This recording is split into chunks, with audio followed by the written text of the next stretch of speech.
Good morning, everyone. This is Jeffe Kennedy, author of Epic Fantasy Romance. I'm here with my first cup of coffee.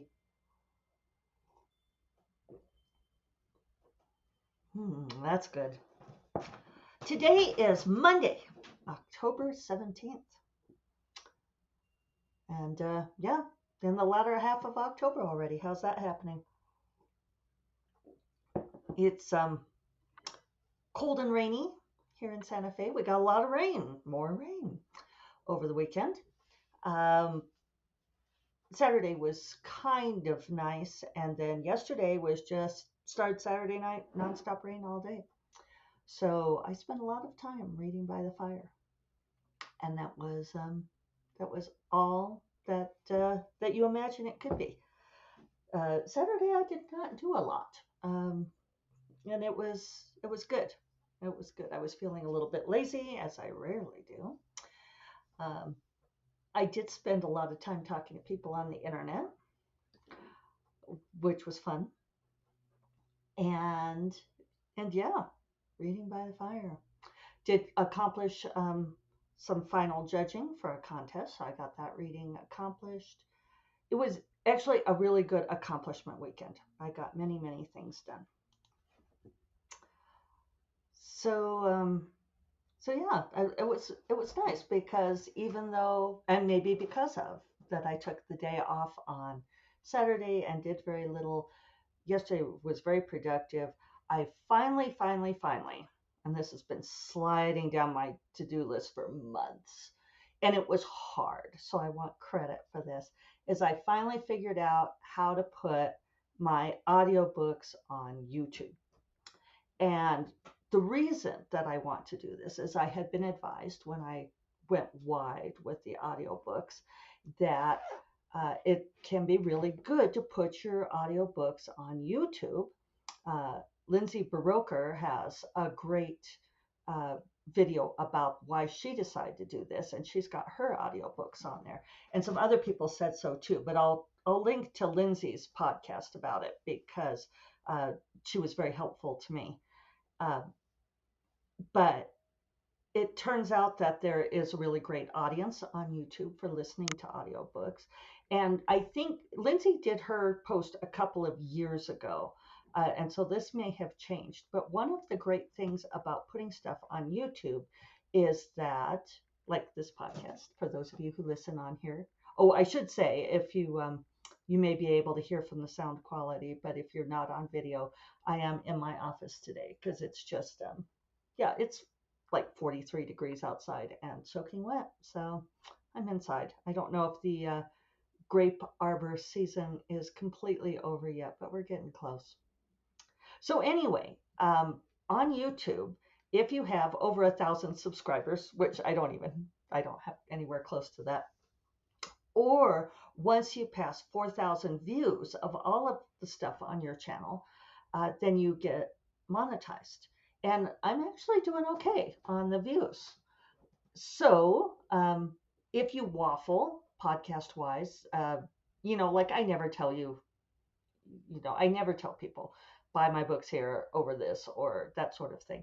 But if it is all the same to you, whether you watch/listen on YouTube versus elsewhere, those YouTube views will start once I pass those 4,000 views, then YouTube automatically monetizes, which would be kind of cool. And so I know people who are making decent money from people listening to their audiobooks via YouTube. And so for those of you authors who are interested in doing this, basically what you do is you have to use a video application. And let me look up which one I got. Okay, I grabbed all the links while I was at it. So I'm using the Wondershare Filmora because I have a PC. And that's a Windows video editor. And it was reasonably intuitive. I mean, it's the thing, right? I saw a very interesting conversation this weekend about how the continual changes in software are hard on older people, to a point that the person talking about it was wondering if maybe we would have to have government interference, because the companies like Microsoft or Google or what have you, that the managers are incentivized and given bonuses for rollouts of new software or of new changes, whether or not those changes are necessary. And each time the stuff changes, it's harder on older people. And boy, this weekend, I spent a bunch of hours yesterday afternoon being like, okay, I'm going to learn this thing. I had to figure out how am I going to get my audiobooks on YouTube. As a side note, everybody who's told me that this is good says that they are making money on it, that it's reasonable money, and that the audience does not seem to be uh, leeching from other audiences. Apparently, a lot of people are now listening to stuff on YouTube. You don't have to look at it. Um, and I listen to my music on YouTube Music because I don't have another choice if I want to use my Android phone. So, yeah, I'll put a link to this, to the Wondershare Filmora and to Lindsay Baroker's podcast. Um, so basically, what I did was loaded all of the chapters onto the audio track of the video software, and then just put the cover as one long image. So it becomes a video, it becomes an MP4, and I've uploaded it to YouTube. So what happens on Wondershare Filmora is that you create this video and you save it as a project, and then you export it to the MP4, uh, and that took about 2 hours. Then you upload to YouTube, which also takes about 2 hours. And it barfed on me last night. I made a mistake. I was loading it to Dropbox and I didn't wait for it to completely load. I didn't realize it hadn't completely loaded, but I also didn't check. Before I started uploading to YouTube, so I came back from watching a show with David, and the computer had crashed, and I think that's why. So I set it to sync to Dropbox and just let it do that overnight while I was sleeping. This morning it was all synced and uploaded. You do need a fair amount of room. It is, let's just tell you how much it is. It does take up a fair amount of room. So, come on, don't do that. It's about 30 gigabytes, and I think it for a while was absorbing about 60 while it did the, I don't know, transformation. So, and then it takes a long time to upload to YouTube. This is not the definitive post on this. I'll talk about it tomorrow, because right now it's still showing as upload complete, but it's still processing. It says processing will begin shortly. And I don't know if that means I did something wrong or not. But I was very happy to get that done and get that figured out. So I learned a thing. I did my Clifton Strengths this weekend, in part prodded by a podcast by Becca Syme, who just, excuse me, that cough is not for Becca. One of the SFF7 folks, Marcella Bernard, shared Becca's a recent podcast on the SFF7 blog, and I shared it in a couple places afterwards because I felt like Becca said some really, really important things.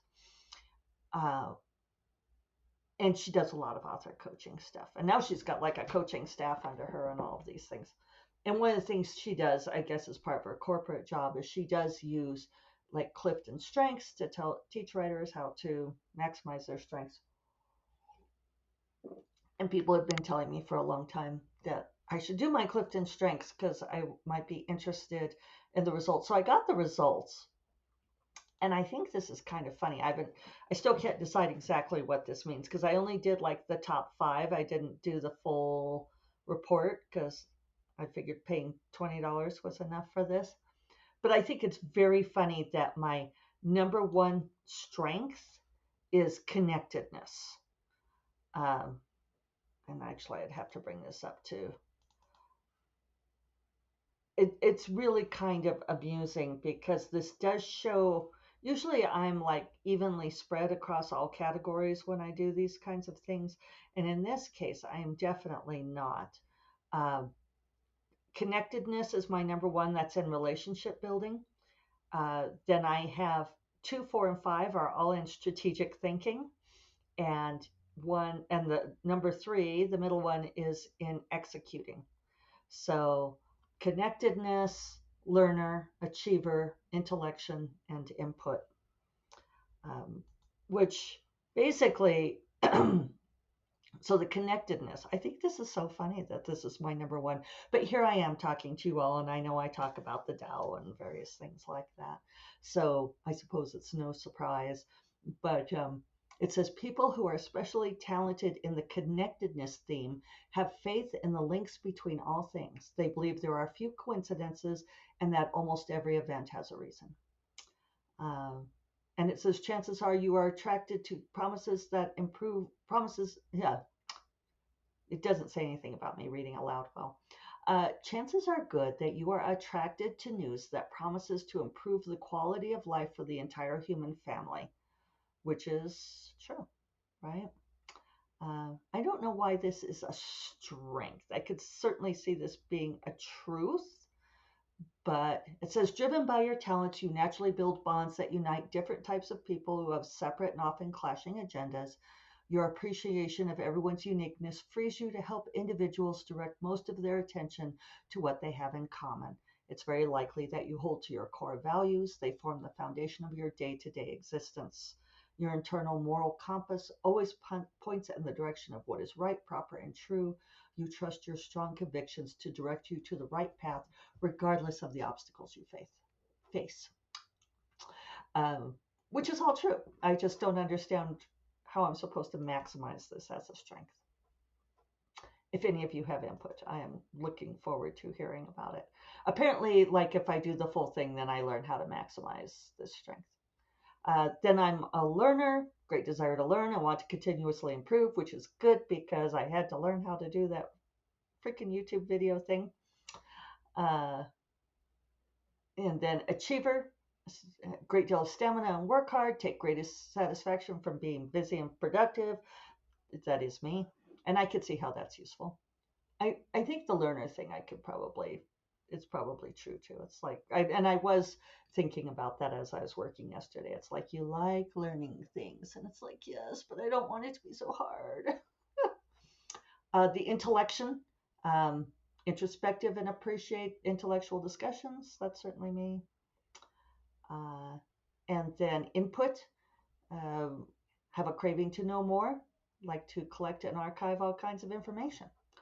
So I don't know what to do with all of that, but I found Becca's podcast very useful, and I'm going to link to that also.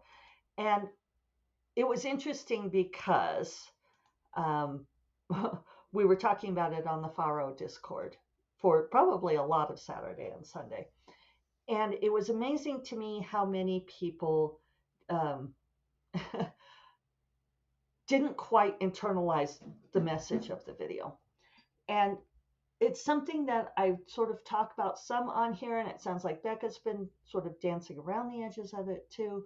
But the the core of her message, I really do believe, is that there are so many writers out there who are doing the things that they believe they're supposed to do in order to succeed. And the thing is it does not guarantee success. And she's she does a great job of saying it. So I don't want to attempt to paraphrase what she's saying, but I think it's really important to keep in mind. And I think it's more than just for writing.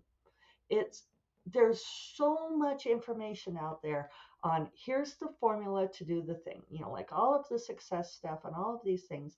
And it's just advice, people. It's people don't I talk about this a lot, right? Nobody knows why lightning strikes. Nobody knows why the phenom happens. And survivorship bias creates this scenario where we reverse engineer success in order to try to recreate it. And it doesn't work because the whole point of survivorship bias is that it means that we are looking at the people who did succeed, which is this tip, like the 1% or less than 1% who did succeed, and you're not getting all the information from the 99% who could not make it work. And there's this human nature thing that is incredibly infuriating where people, I think it comes from our atavistic brain. We want to analyze why somebody else failed. And if something doesn't work for someone, the first thing that happens is all of these people come out of the woodwork to explain why they did it wrong. For example, newsletters, fucking newsletters. Okay. For 20 years, I have been hearing this recitation, probably from the beginning of email, this recitation on how every author must have a newsletter and that the newsletter is the only property that you control. Everything else can go away, but you control your newsletter and your newsletter subscribers, which, you know, is it true? Facebook could go away. The internet could go away. You could lose all of your email subscribers. It's the illusion of control. But I hear this over and over again, and it's the exact same phrases, and a real clue for when something has become embedded as a kind of mythology is when people recite the exact same phrases every time. It's the only property you own. And I don't, I have a newsletter. You could sign up for my newsletter. We send out notices of new releases. I really don't love doing the newsletter. I like doing this. Uh, so the thing is, this is like one of the core pieces of advice out there saying, well, you have to do a newsletter. And so this is what happened on the Discord, and I'm paraphrasing because I don't want to out anybody, but somebody was listening to Becca's podcast and they were saying, I'm feeling really called out by this. I'm feeling kind of shaky. And does this mean that, because Becca's saying, quit doing the things that don't work for you. If it doesn't work, stop doing it. Don't spend your energy on it because all of these things consume our energy that we could be spending on creative projects. So this gal said, so does this mean that I don't have to keep doing my newsletter because I hate it? And I was like, yes. And then somebody else popped in and said, no, the newsletter is your foundational marketing technique. It is the only property you own. And and this isn't up for debate. I mean, I love that. It's not up for debate. Everything is up for debate. And finally I said something, and I think, and she was taken aback, because she was enthusiastic. But it's like, no, see, you're already shouting down the people who are saying, if newsletters don't work for me, I don't have to do it.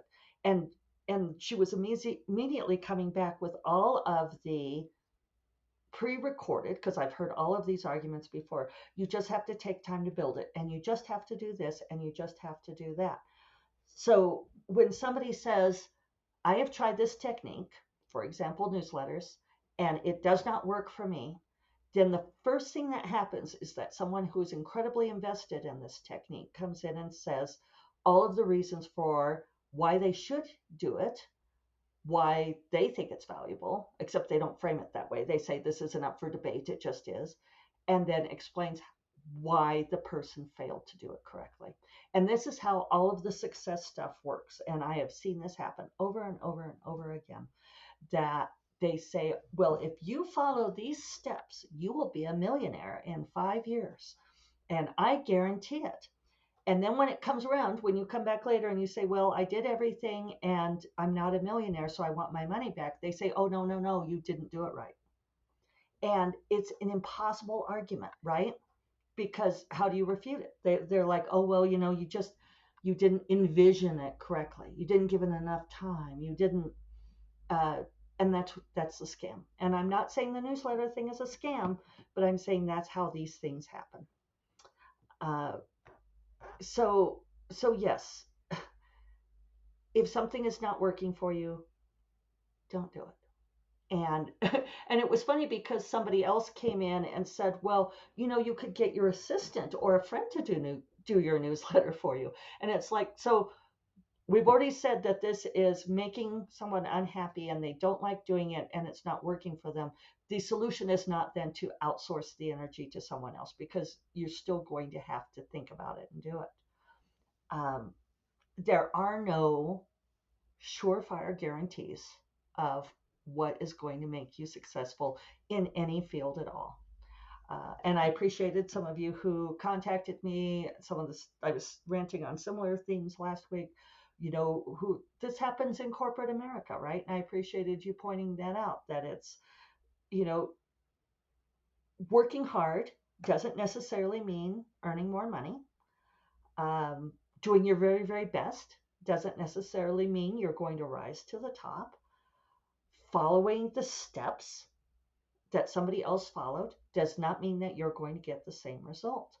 Um, Reverse engineering success, looking at somebody who's very successful, like Sarah J. Moss, and you look at her and you say, oh, okay, well, I want to be as wealthy and popular as Sarah J. Moss. So therefore, I will reverse engineer what she did. I'll look at her covers and her themes and her marketing and, I don't know, her bath salts that she uses, and I'll do all of these things to try to be more like her, and it's not going to work. What you have to do is you have to get very honest with yourself and tell all the other people to just shut up with their this isn't up for debate, this is what works, and do the things that work for you. And this comes back to my mantra: figure out what your process is and own it. Find out what works for you. If you don't want to do a newsletter, don't do a newsletter. Geez, the world is not going to collapse. Uh, Grace Draven does not do a newsletter. When I point this out, people come up with this whole raft of excuses for why she doesn't need to, but everyone else does. No, you don't have to. You don't have to do it. And please don't do the things that suck away your creative energy. Do the things that give you joy, that yield you success, and you are the one who decides what's successful. You get to choose that metric.